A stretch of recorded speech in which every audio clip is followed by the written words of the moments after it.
One of the big issues that many people have when speaking in public is what to do with these things. People get very self-conscious about their hands. And for me, it's very simple. When you're speaking in public, it's just a modified form of conversation.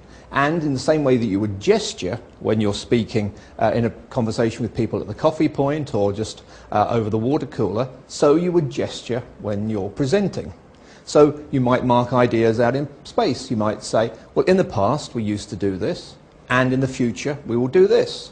And there'll be a period of transition. If you're presenting some ideas about products or services, you might show them the relative position. So you might say that this is the most important thing that we have. It's got all the bells and whistles. It's very high quality, but it will cost you. This is very cheap and cheerful. It's got all the must-have, but none of the frills. And many people will go for this, which is the middle-priced option and very popular. But if you're gesturing all the time, it'll get very tiring for people. So you need to have somewhere that your hands know to go when you're not presenting. Now, some people, you'll see they have their hands behind the back.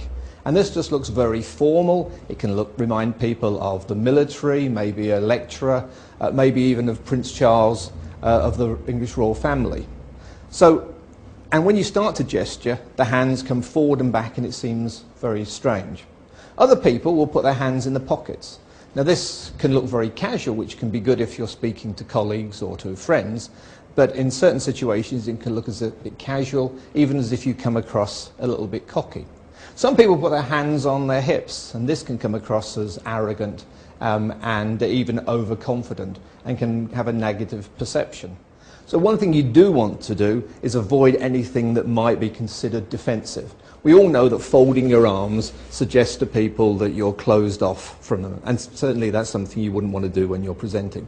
But even if you just cross your arms across your body, which is what you often see people do, and occasionally they'll start to rub the side of their arm in a kind of self-pacifying gesture. So you need to avoid that. The worst probably is to have your hands down here, which is a very defensive posture. And then sometimes you see people starting to gesture like this, and it's something we call the fig leaf flasher. So now I'd like to explain something to you, and it can look very humorous as far as people are concerned.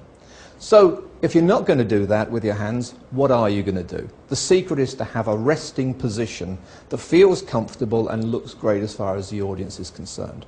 Many presenters just put their arms down by the side and then just bring them up and gesture as and when they need to, and then let them come back here. That looks great, but not everybody feels comfortable. It can seem a little bit exposed. If you watch reporters on TV, typically they will have their hands somewhere just above the belt.